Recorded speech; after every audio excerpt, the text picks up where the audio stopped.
And there we go. So hello, and welcome to our very first Career Strategy Club strategy session and check-in and answer and meet and greet and questions and all of the stuff that we have. Many people will be catching this on the replay, and that's super great, and I love that. And welcome to Farana and Gail, who are here in person and live. So whatever questions they have, they get a direct one-on-one with me for us to be able to work through and talk through. What I'm going to do, though, to begin with, seeing as this is the first strategy session, is I'm going to start with a little bit about me and a little bit about the club, which some of you will know, some of you might not know, but I think it's always nice to kind of just begin with my why and why I'm here and why you all are here. Then I'm going to talk through a summary of the information that you've had for week 1, week 2, and week 3. So I'll go through that material, the know yourself, the project yourself, and the connect yourself. And then we're going to go directly into questions.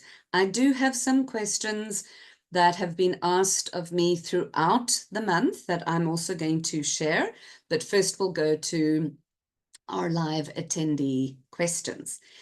So to begin with, the reason why I decided, or the reason why I wanted to create the club and where it comes from, is basically after a decade of doing career strategy work one-to-one, I knew that I had one, a volume of material, two, a dedicated process that really functionally helped people with mindset and action step, and three, a desire to be able to create a space and a place for many people to access it, but at the same time, have access to me, at the same time, be able to ask questions, to work through it in their own self-paced way, because life, as we know it, continues to throw curveballs and get as busy as it is. 2024 has been no different to that. And I'm sure 2025 is going to be the same.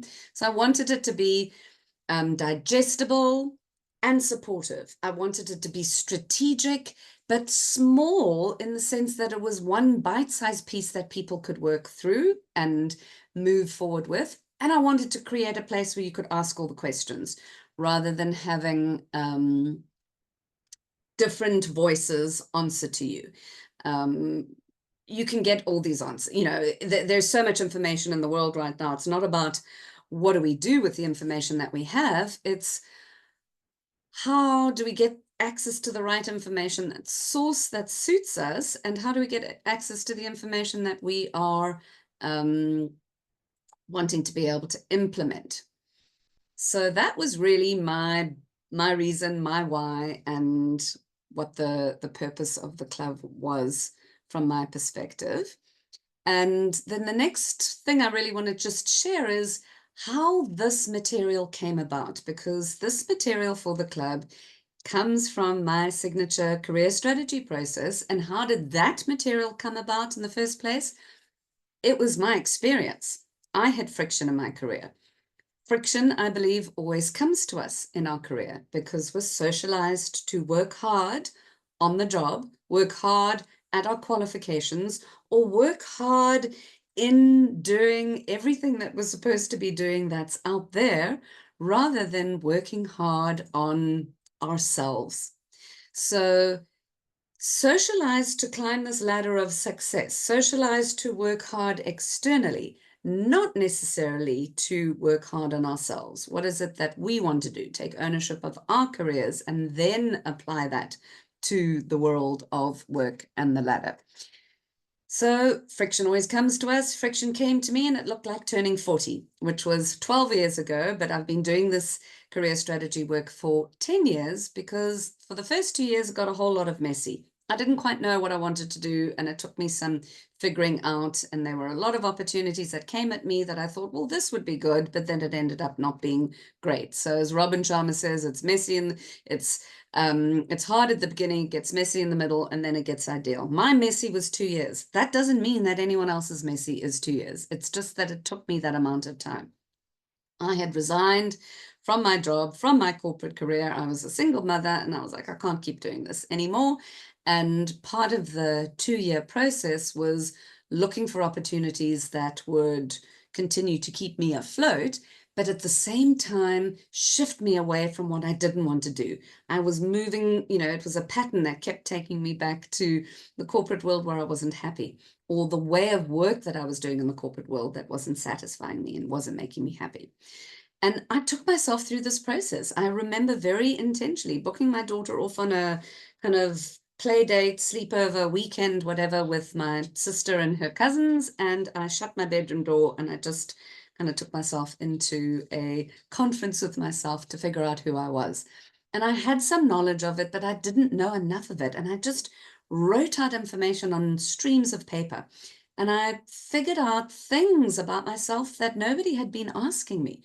At the time, I was looking to connect with career coaches, but I found, as wonderful as they were, that it was a one-off session and they weren't really holding an overarching strategy for me, and they were giving me some great contemplation, but nothing that I could apply there and then within my work, within the things that I needed to do.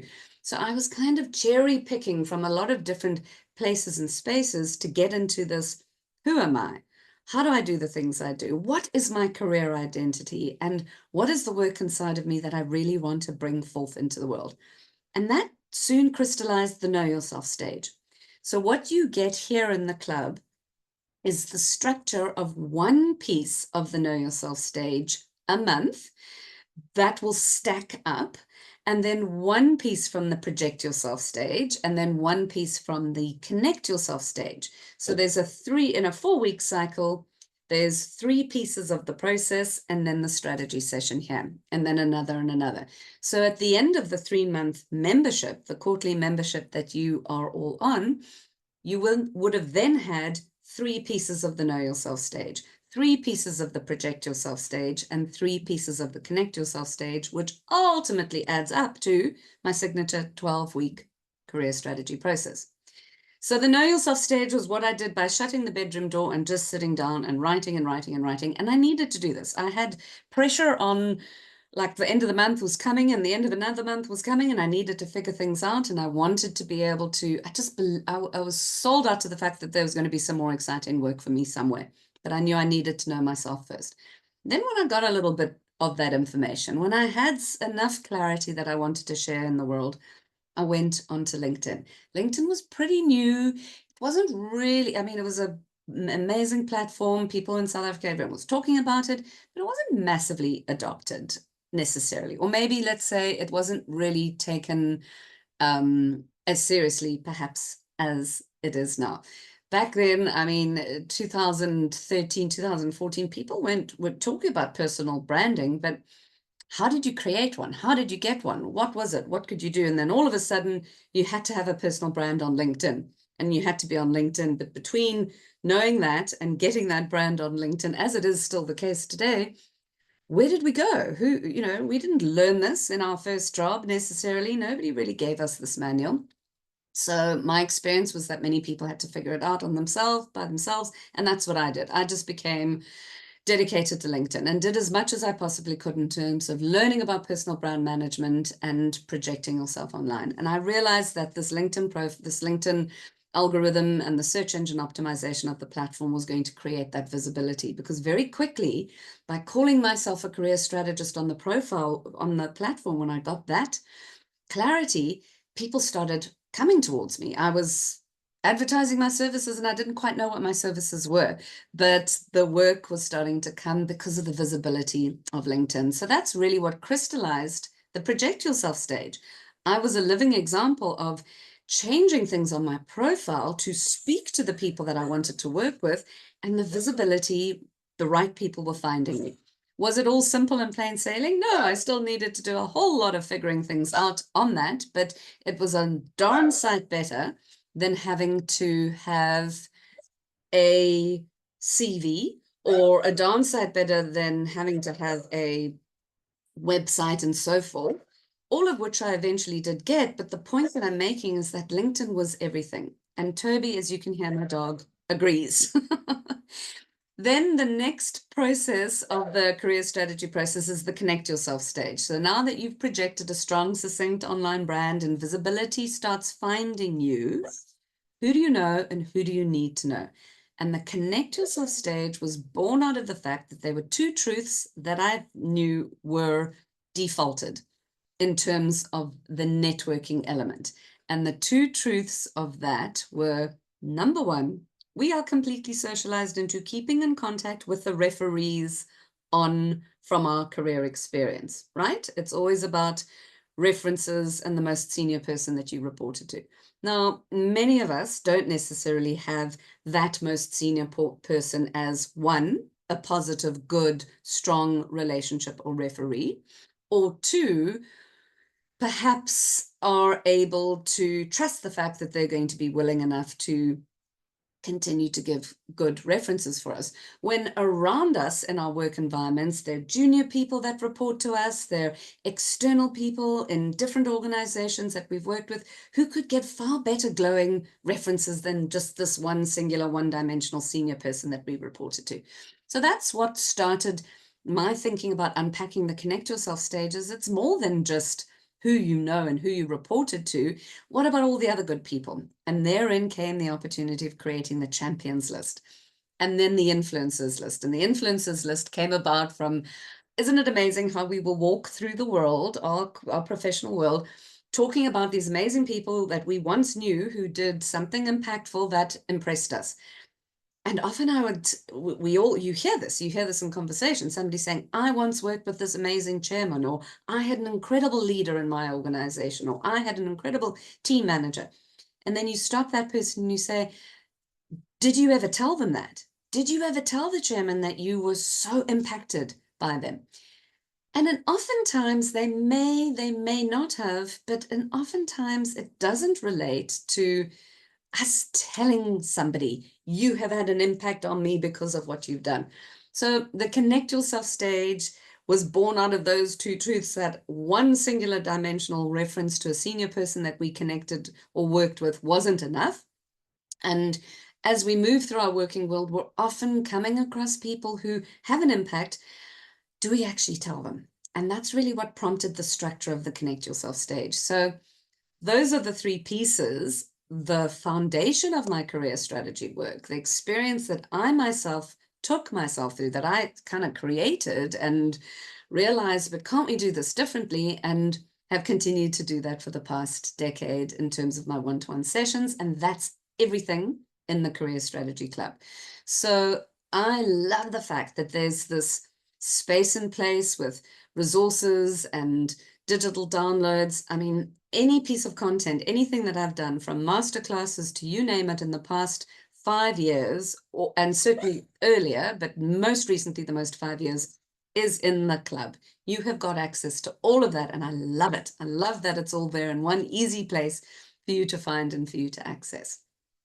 I'm going to pause now because we've had Danielle, welcome, joining us, and we've had Debbie join us. Hello, hello. Thank you.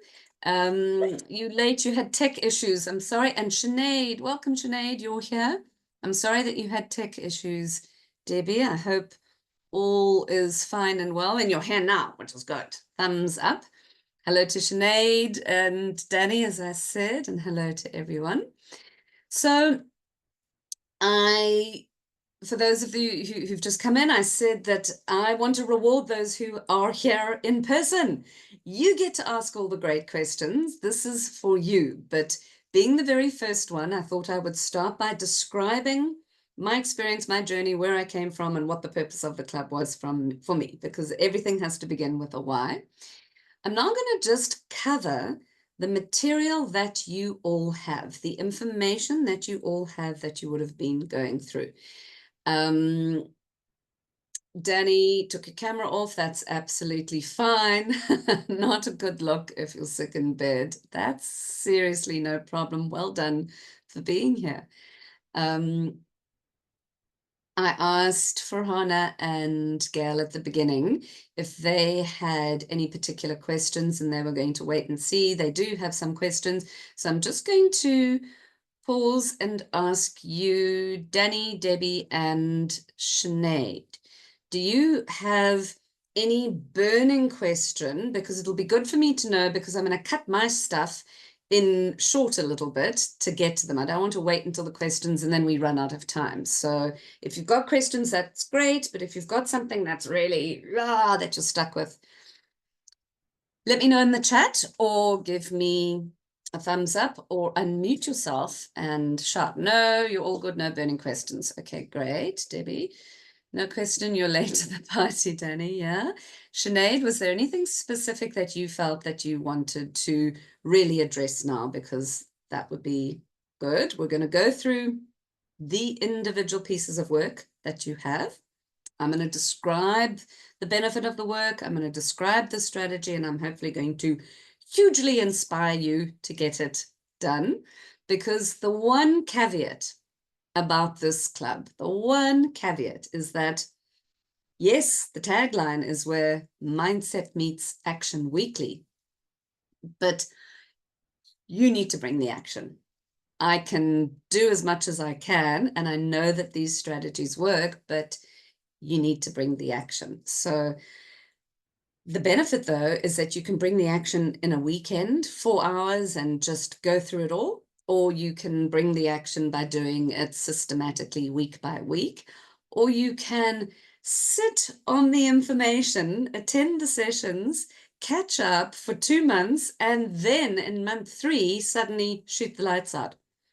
That is available to you. That cadence and that way in which you might want to work through it is entirely up to you. I know life happens. I know the whirlwind of work and families, children, responsibilities, and just stuff will always crash on top of us. I know that absolutely is a truth. So no problem. I believe you're never behind in your career strategy. You are never behind in your career strategy. You are always where you need to be. And that can be a little bit of a hard truth to accept, because if it feels as if you're not where you want to be, yet you're somewhere where you are, there's a bit of responsibility and accountability that's there. But one thing I can guarantee, that with the energy and the focus and all of my work being put into the club, is that no negative patterns in your career will be repeated. I know that as an absolute truth. And I am so bullish about saying that. I get to say that with such certainty, because I went through the kind of pattern breaking, figuring this out, and I've been teaching this for 10 years. And I will continue to teach this for the next 10 years. Is there going to be a little bit of an upgrade of the information and the stuff? Sure. But fundamentally, the stuff that we're talking about is there to push you beyond what might feel like a comfort zone, what might feel like a warm, fuzzy place that's holding you back, what might feel like something that's a pattern that's holding you safe rather than letting you develop and grow. So let's talk about what we covered. So week 1 was all about career identity. Now, I use the word career identity very specifically because career identity is just that word itself, identity, right? For women is very multifaceted and complex. Career in front of it then kind of gives you the sense of, well, what exactly are we talking about? What we are not talking about in career identity is job title, job description, qualifications, what you do, all of that. Career identity is the concept for you to be invited to populate who you are, how you do things, why you do things, this beautiful, colorful mosaic of who you are, that a CV is too one-dimensional and often doesn't show us. So in the career identity work, we did 3 pieces: career habits, skills and talents, and career assets. I always crack the stroke and say, welcome to my world. I put the word career in front of something and it becomes a thing. Yes, it always becomes a thing. So what I mean then by, we're going to just talk through those three pieces. You've got the information to work through it, but career identities, I want you to really to hold on to this concept. And if you were to go out into your workplace or social circle and start talking about career identity, it's quite a nice litmus test for you to say to people, tell me about, tell me, what would you say is your career identity? Just put people on the hot seat and ask them that. Most people will err to what they do or what their job description is, or what the dynamics or the description or whatever it is that their profession is. A lot of people will go, interesting, identity, like, let's talk about that. What do you mean? And then there'll be a whole sector of the population that will go, I don't know what you mean. I don't know what you're talking about. What do you mean by career identity? But you here in this space have the opportunity to unpack and experience your career identity. And it's not a finite thing. I'm populating it with assets, skills, and talents and career habits. And there'll be more to come next week, more in terms of populating that career identity. But what is it? And you have the opportunity of it, this being something aspirational. What do you want your career identity to actually be? Not what has it been in the past? What do you actually want it to be? And hold that thought for a moment and just jot down some qualities, some words, some descriptors. What do you actually want your career identity to be? And the super good news is you get to create it, right? You do get to create it. Sure, there's been a journey in the past where you've worked through work and roles and developed your career, and it's been described by certain things, but that's not what it has to be in the future. And it doesn't necessarily have to be singular and defined by anyone else but yourself.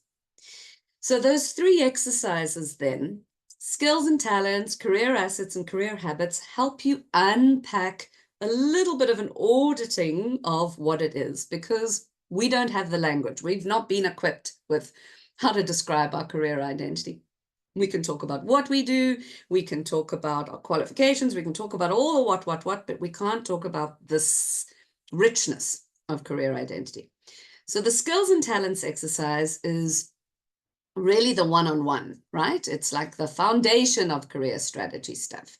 And to me, it's important to have that right definition, because people talk about skills, you hear the word talent, and it can often get misinterpreted and bandied about, and it's not right.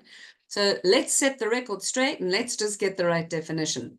A skill is acquired knowledge, something that you have learned in the world. You don't have it inside of you. You have learned it. It is acquired knowledge. Now, we've all acquired lots and lots and lots of knowledge in the world. Not all of that do we necessarily call a skill. I use the example of we've all, as adults, we've learned how to drive and we've learned how to cook. Doesn't necessarily mean we're skilled in that. Just because you've learned something doesn't mean you're skilled in it. So a skill is knowledge that you have acquired, but you enjoy, and you're going to want to upskill on it. So in the analogy of cooking, it's somebody who surrounds himself with cooking books, who watches cooking programs, who buys cooking material, who will invest in a special cooking device because they're always going to want to upskill in that. So if you were to look at your CV, that's a lot of skills right there and then. What are those things would you take? What package of skills or bundle of skills would you say you are definitely skilled at, and you're going to want to continue to upskill on them? You're going to want to continue to grow that. And the thing about a skill is it drains your energy. It drains your energy. So as much as you enjoy it, at the end of the day, you want to put that thing down. You love cooking in the kitchen, but after a weekend of cooking for the entire family, you're like, no, I'm not going to I'm not going to open the oven, take me out, or get takeout. So a skill is acquired knowledge, but it drains your energy. A talent, on the other hand, is inherent. Nobody taught you this. You've always had it. A talent is inherent. A skill, then, by definition, is a gift you give the world. A skill, by definition, is a gift the world gives you because you've acquired this knowledge. A talent is a gift you give the world. A talent is inherent. Nobody taught you this. You didn't go to the school of how to coach people and listen patiently. You didn't go to the skill of how to you didn't go to the school of how to spot patterns in data. A talent is that inherent thing that you do so well. And when you are engaged in doing this thing, you actually get more energy. It inspires you. It wakes you up. You could keep doing it through the night. So when we have this great understanding of our skills and our talents, and we can see them for what they are, an ideal kind of day of work would be using the skills that you want to continue to grow and upskill, but combining them with your talents, because these are the things that inspire you, that give you energy. The one drains your energy, but you're interested in, there's this level of curiosity, and the one's always going to give you energy. So for me, it's so important to do the skills mapping. Write down all of your skills. Write down all of your talents. Is it hard at first? Is it easy? Those aren't the questions. Can you do it? Yes. And if you need to ask some questions, drop in the Ask Me Anything form, but get yourself the skills and the talent map. You're going to see how we're going to develop on that in next week's Know Yourself content drop. Because what ultimately you want to do is draw across the skills to the talent and match them and get these beautiful little bundles of skills and talent sandwiches or skills and talent macaroons, rather, because that sounds more interesting, that populate things. Okay, and then the other two pieces of the career identity was the career assets. Now, an asset, by definition, as we know, is something that we own, something that delivers a high return to us. So you put the word career in front of asset. A career asset then is something that you have done in your career, that you have been very much a part of. And the return is that recognition that doing that thing made you feel very proud. So the return is that feeling of, yeah, it was a good day. Yeah, I'm happy for doing that. That made me proud. And career assets often get buried underneath achievements because the world wants that external validation. The career assets get pushed down and they get buried. And here's why this exercise is so powerful, is it's a little bit of archaeology, digging up what were those career assets, going through your career, looking back to the very first job. What made me proud? And just sitting for as long as it takes until that answer comes to you, and then writing it down. And in the club, you'll see there's that great option of putting it on a spreadsheet. There's a link.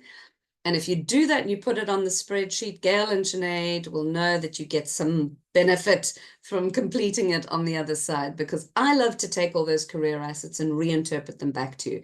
But career assets is a stacking exercise. It's not about thinking about all of the things in one day. It's today, setting yourself a timeline of a minimum of 7 days, and today thinking about, what did I do that made me feel proud? And if you've done this exercise before, fantastic. You've already archaeologically brought up some of those beautiful golden nuggets, but there's no time then the present to do it for the last quarter or the last month or the last year. Career assets are those moments of feeling proud that we might not tell people about. We certainly might not put on our CV. We're not going to talk about it on LinkedIn necessarily, but we're so proud about it that where do they go? We lose them unless that we bring them close to us, unless we remind ourselves of this. So it's a stacking exercise that you think of one a day. It begins with setting a measurement of 7 days and writing one a day for at least 7 days. You might have more than one a day. That's great. You might have 3 or 4, but you still got to think about the one. You've still got to think about another one the next day. Because as soon as you start programming your brain to thinking about what made me proud in my work, not what I've achieved externally. Look, if an external achievement is a career asset, that's great, but it's for you to interpret that. It's for you to say, I was proud when I got the Chairman's Gold Award because, but it might not be that. And I love telling the story of a senior executive that I worked with, and I might have shared this, I think I did with you, Farana, a senior executive that I worked with whose first career asset was he was proud that the tea lady in his company approached him to say that she had an issue with in a drug addiction. Her son was a drug addict, and it was a big deal for her, and it was a really difficult story. But my client was so proud that she felt she could approach him, that he had created the space for somebody who had no relevance. You know, he wasn't necessarily relevant to this, but she wanted to tell somebody, and she told him. That made him proud. And he didn't get it at first until he started to stack all the other things that made him proud. And then he saw what good work means for him, because that's on the other end of the career asset, is that definition. So if you haven't yet done that exercise, I highly recommend you do it. Go ahead and do it on the Google spreadsheet and set yourself a timer or a reminder to write out a career asset. And I'm going to be there on the other end of that spreadsheet, collecting them all and sending them back to you. And then the last piece of the career identity bit was career habits. Now, a habit, as you know, is something that you do, something that you always do. In my world, the definition of a habit doesn't have a good or a bad connotation to it. And there is no judgment. It simply just is. But I use the visual analogy of, you know, those beautiful whales that swim through the ocean and they have these little fish that stick to their stomach that eat the barnacles or eat the other fish off them. I'm totally like not getting it right from a geological swimming sea perspective, but I know that they're fish that sit on the underbelly of other whales and they help them. It's like this ecosystem. Or it's like the birds that sit on the wildebeest's head and eat the ticks and the fleas. It's that. It's like this ecosystem of two different animals helping each other. That's basically what a career habit is. It's so close to you. You're so used to it that you don't see it. You're not aware of it. The fish swimming with the underfish under its belly, it's like, don't all fish have this? No, they don't. It's something completely unique to you. And a habit is what you choose to do when you have space and time in your day. It's not what you have to do. It's not what you are asked to do. We have things we have to do in the day. A habit is how you choose to bring your natural way of doing things to those things. So, for example, you have to attend a meeting and there has to be a whole bunch of stuff that goes on before the meeting and after the meeting. You might have a unique career habit of documenting, writing down notes. Nobody asks you to do it, but you choose to do it. And then you can review those notes. That might feel like something so small, like the bird sitting on the wildebeest's head, just not really serving a purpose. But it does when you stack these all together. When you look at all the things that you're choosing to do in your day and you interpret understanding and meaning to them. So the career habits exercise, the career assets exercise, and the skills and talents definition are the three pieces in this month that we used to unpack career identity. And we're going to double down on that next week with that information. So I really want you to all engage with that material. And if you have, or you haven't, or you've done some stuff, congratulations and fantastic. Then, or actually, maybe I should pause now. Just give me a thumbs up or whatever. Are there any particular thoughts, questions, or concerns? Nothing is too strange or too small to ask around that know yourself piece and the career identity piece. And if there is, you can send me and ask me anything, or you can ask me here now. I know that these exercises are unusual. You've never done them before, and they're perhaps, I don't want to use the word strange, but they might feel like, where am I going with this at first? Or where is this going to take me? Stick with it, because it takes you to the point of real clarity. But if there wasn't anything, I'm going to move on to what to the piece of material that you would have got, the project yourself stage.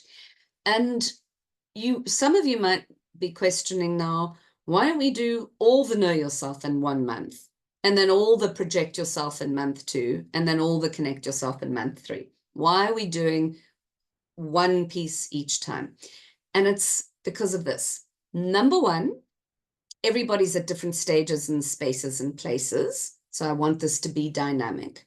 Number two, when you do a bit of the know yourself stage, one piece, you might want to get into the project yourself sooner than you're ready. You might not want to wait for the full know yourself. You might want to be able to access it and jump into things. And number three, the material and the information definitely ebbs and flows and kind of connects with itself at each stage in a way. So I also felt that it was going to be more supportive to be able to get 3 pieces in a month rather than one whole piece. But you're welcome to tell me that what I thought was not the right thing. Yeah, okay, let's go then to project yourself. So the project yourself stage and the material that you've got here in project 1 was all about setting your LinkedIn strategy. I took you through how I break LinkedIn down into 3 key performance areas, because let's face it, it is entirely overwhelming. It is a social media platform. It's designed to be overwhelmed, and at times it's a time suck, and LinkedIn actually wants us to sit on it for 5 hours, be present on it for 5 hours, commenting and connecting and whatever with everyone. And I'm sorry, that's completely insane. Nobody is going to do that, and I certainly don't want to do that. And I started by teaching LinkedIn in the sense of while the kettle boils. Do it on, while the kettle boils, you're checking in with it. But setting the strategy is the most important thing. And LinkedIn is just a tool. You set the strategy. You are the super user that's programming this tool of LinkedIn to work for you. And it's a lot easier if we break it down into 3 different key performance areas and know that for each area, profile optimization, how do I look? Who am I connected to? Growing my circles of influence. And what am I saying, which is your communication strategy. In the same part as setting your LinkedIn strategy, I wanted to give you access to the growing your circles of influence piece, because that's so important to know who to connect with. Who are the new people that I should be bringing into my network, and how do I find them? And also because LinkedIn loves when we get granular in the search term and we search through industry and location and so forth. It starts to tell LinkedIn and program it to be the tool that we want it to be. And the other piece about the setting the LinkedIn strategy is also being intentional about it, deciding what type of time frame you can consistently commit to, what type of frequency you can consistently commit to in a weekly basis for a 90-day period. And you all had access through that Project Yourself stage to the Online Inspire worksheet, and then the group that I created this year on LinkedIn called Online Inspire Visibility Community, because doing LinkedIn together is so much better. So that's just a really dynamic space. Not everybody there is in the Career Strategy Club, but it's a great space for you to be able to flex, learn, and also connect and meet with a whole bunch of people. Everybody there is definitely in my Career Strategy community. And yeah, those things about being intentional about setting LinkedIn, seeing it for three different areas, and then focusing on growing your circles of connection and looking at who you want to find and who you need to find, to me is the most important part of LinkedIn work. Don't worry if your profile doesn't look amazing. Don't worry if your profile isn't completely optimized. We are also totally socialized into having to have everything look perfect and right. I've seen people get great visibility and find great opportunities on LinkedIn with a half-baked profile. Literally half-baked profile and a whole bunch of things missing from it. That's great. Are we going to cover profile optimization? Yes, we are, and you're all going to get great looking profiles, but for now, it doesn't have to be perfect. The most important action I want you to to do on LinkedIn is find the right people that you connect with. So the growing your circles of influence is like clicking through the search filters, finding the right people and connecting with them, sending them that connection request. I'd value the opportunity to connect, and then following up with that, what I call jam sandwich, which is a really nice combination of weaving meaning in the messaging section. But it also moves into the communication strategy, and that's a piece that's to come. I love that LinkedIn is just getting better.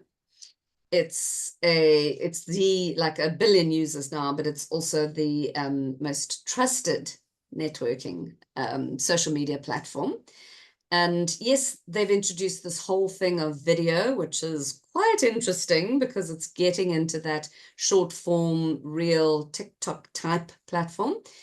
But that's good. I mean, it's not about is it good, is it bad? It's they're showing their ability to be able to flex into what their broad audience needs. And everybody should be on LinkedIn, whether you're a chef, whether you're a corporate person, like absolutely everybody should be on LinkedIn.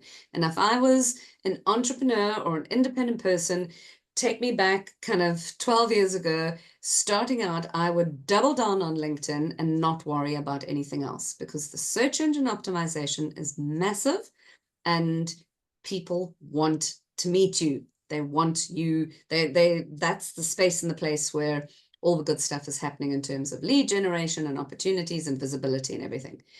But there's a lot to it, and I understand that it can be overwhelming, and there's a steep learning curve at first. But the Online Inspire workbook, I asked you to set a LinkedIn why. Why do you want to be there in the first place? Something really big and magnanimous and lofty is quite nice. Write that down, and then a LinkedIn affirmation. And those things are important. They might seem like we read them, we know, and then we don't actually do it, but do that, because that knowing why you want to be there in the first place and what your affirmation, what do you say to yourself when you come to LinkedIn? And I'm a big believer, well, energy is everything, right? And what energy we bring to a platform and how we are feeling in the moment, whether it's engaging with somebody face to face or whether it's engaging with somebody online, we hold that energy within ourselves. And I honestly do believe that that energy somehow transmits through the algorithms into the platform. That's why the material is called Online Inspire. That's why it's about doing LinkedIn together is so much better. I purposefully like to use fun words that hopefully will encourage, and there's those little footprints of people walking together, because it's got to be fun, and if we aren't having fun, then we're not really, we're losing. So let's have fun and let's make it as enjoyable as possible. But if you have particular questions around LinkedIn or concerns, there's a whole bunch on the technical side and the privacy and settings and all that information you will have from me. I'm going to send you some guides of what to do. I'm learning all the time on LinkedIn. I mean, I certainly don't know it all, but I'm loving learning. And if I don't know the answer, I'm going to find somebody who's going to bring us that answer. But I do love the platform. And certainly my business wouldn't be where it is today if it weren't for LinkedIn. In the early days and continuing still today, when I work with somebody, they refer people to me. So the highest lead generation for my business is word of mouth referral from people who've worked with me, which I love. And as soon as that changes, I know that I need to change. But then the second biggest way in which I find clients or clients find me is from LinkedIn. So it's powerful and it's important. And if you've got your why and you've got your affirmations, then brilliant. And engage in the Online Inspire Visibility community, because there'll be more people there that you can connect with. So that was the Project Yourself piece. Lots more to layer on that and to come. And part of the Project Yourself stage is also CV. I mean, with tears in my eyes, I wish we didn't have to have CVs. And by the way, I think CVs are definitely changing, because with AI now, I've heard from a lot of recruiters how everybody's got a great CV. Like the 300 people who applied for the role, they're all looking great on paper, because why wouldn't they with artificial intelligence? So I'm hearing that a lot of companies are reverting to that WhatsApp video, answer 3 questions, send us a video or record a video, or they're looking for different things other than CVs, because if AI is up-leveling our ability to be able to put out great versions of our CVs, it's only just going to create more of a bottleneck. So I'm holding on to the fact that the advent of AI is going to be the death of the CV. Please let it be, because I hate CVs. I think they're a pain in the neck. I would far rather have a document that talks about your career identity or your career assets and so forth. But it is an important part, and it is an important document. And the reality is that we need it, particularly if we're actively looking for a role or we're looking to transition from a role. And that piece is going to be in this month, December month, of the Project Yourself stage. There's going to be an option for that CV review creation, because I do get that it's important. And then the very last piece of material that you received this month was the Connect Yourself.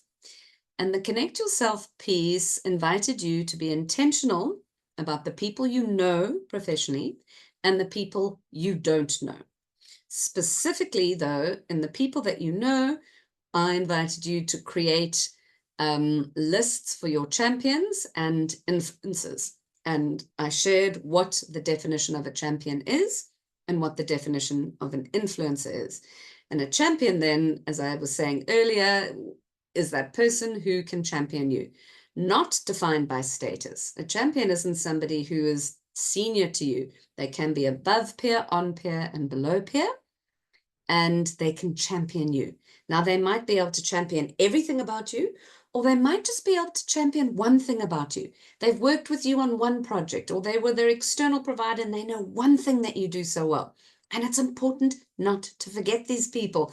Put their names down on the Excel spreadsheet list. I know it feels a bit strange and odd to be putting people's names down on a list. It feels a little bit unusual, but this is the one thing that you can control. The Connect Yourself stage is it's where the penny drops in a sense, and where it all stacks up together, because we can't control whether the rand is up and down, or the dollar, or who's president or who's not, or what's happening and pandemics, and we can't control any of that. And we can't control who's hiring and firing. We have no control over that. But we do have control over who we know in our careers and who we choose to keep in contact with and who we want to know. And time again, you've seen how senior people, sort of celebrity status executives, have said, when asked the question of what would you do differently, or would you do anything differently, or what is your advice for young people? And they all say the same thing.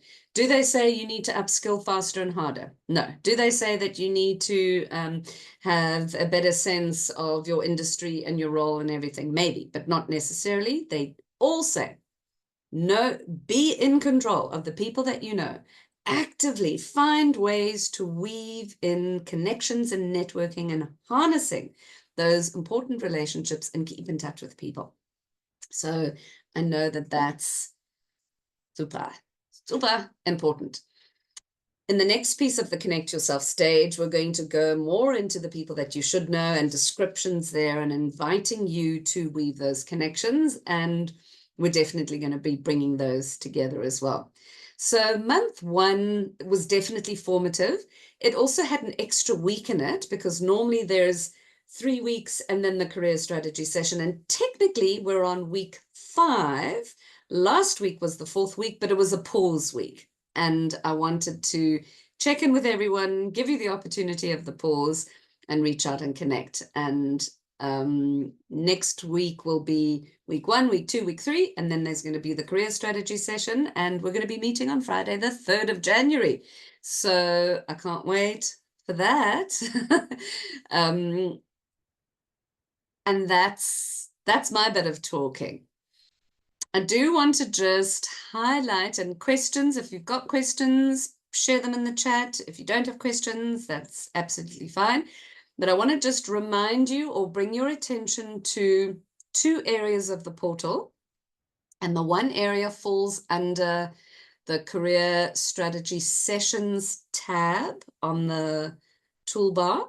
And underneath that is the career strategy calendar. I promise you that our Zoom room for those sessions will always be the same Zoom room and password and link. So it's not going to change.